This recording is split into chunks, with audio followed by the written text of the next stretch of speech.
Epstein files में नाम आने के बाद माइक्रोसॉफ्ट के को फाउंडर और अरबपति कारोबारी बिल गेट्स ने माफी मांगी है। कहा है कि मुझसे बड़ी गलती हो गई है। हाल ही में अमेरिकी अपराधी जेफरी एप्स्टीन से जुड़े दस्तावेजों को जारी किया गया था। एप्स्टीन पर यौन अपराधों और नाबालिगों की तस्करी के आरोप लगे थे।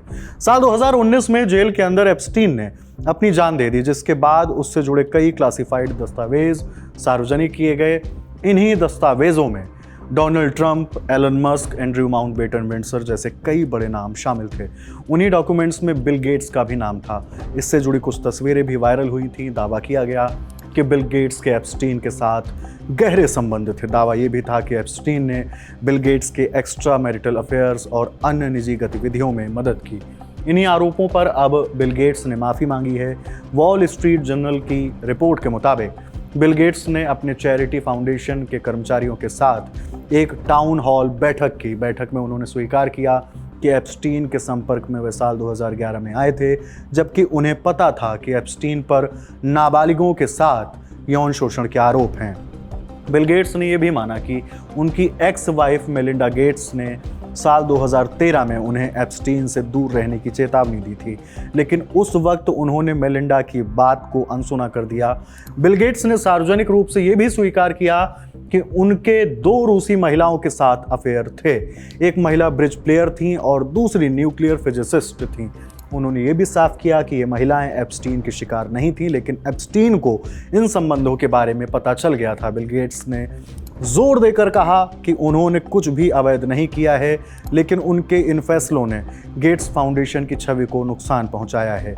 वायरल तस्वीरों पर बिल गेट्स ने कहा कि जिन फोटोज में वो कुछ महिलाओं के साथ दिखाई दे रहे हैं, वो एप्स्टीन के कहने पर उसकी सहायिकाओं के साथ बैठक के बाद ली गई थी। बिल गेट्स ने साफ किया कि मैंने कभी उसकी पीड़िताओं या उसके आसपास की महिलाओं के साथ समय नहीं बिताया है। साथ ही एप्स्टीन के साथ समय बिताना और गेट्स फाउंडेशन के अधिकारियों को उससे मिलवाना मेरी बहुत बड़ी गलती थी।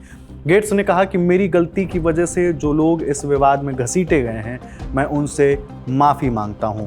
गेट्स ने आखिर में कहा कि उन्होंने एप्स्टीन की बैकग्राउंड की ठीक जांच नहीं की, जबकि उन्हें उसकी यात्रा पर लगे 18 महीने के प्रतिबंध की जानकारी थी। मेरी एक्स वाइफ मेलिंडा को श्रेय देना चाहिए कि वह एप्स्टीन के मामले में हमेशा संदेह करती थी। रिपोर्ट के मुताबिक गेट्स ने बताया कि वो 2014 तक एप्स्टीन से मिलते रहे। उन्होंने एप्स्टीन के निजी जेट की यात्रा की और जर्मनी, फ्रांस, न्यूयॉर्क और वॉशिंगटन में उसके साथ समय बिताया। हालांकि बिल गेट्स ने यह भी कहा है कि मैं कभी एप्स्टीन के घर या आइलैंड पर रात भर नहीं ठहरा हूं। गेट्स ने यह भी कहा कि एप्स्टीन के साथ बैठकों में बाकी प्रतिष्ठित लोगों की मौजूदगी में उन्हें यह स्थिति सामान्य लगी। उन्होंने यह भी माना कि एप्स्टीन से उनका जुड़ाव अपराधी की छवि सुधारने में मददगार साबित हुआ। वहीं रिपोर्ट के मुताबिक गेट्स फाउंडेशन के एक प्रवक्ता ने कहा कि वो साल में 2 बार टाउन हॉल करते हैं। इस बार के टाउन हॉल में उन्होंने खुलकर सवालों के जवाब दिए और अपने कार्यों की जिम्मेदारी भी ली। अब गेट्स की ये माफ़ी कितनी असरदार होगी ये वक्त बताएगा, लेकिन इतना तय है कि एप्स्टीन की फाइल अभी भी दुनिया के कई ताकतवर लोगों के लिए सिरदर्द बनी हुई है। फिलहाल इस खबर में इतना ही। खबर लिखी मेरे साथी रक्षा ने। मेरा नाम हिमांशु है। देखते रहिए दिल ललन टॉक। नमस्ते।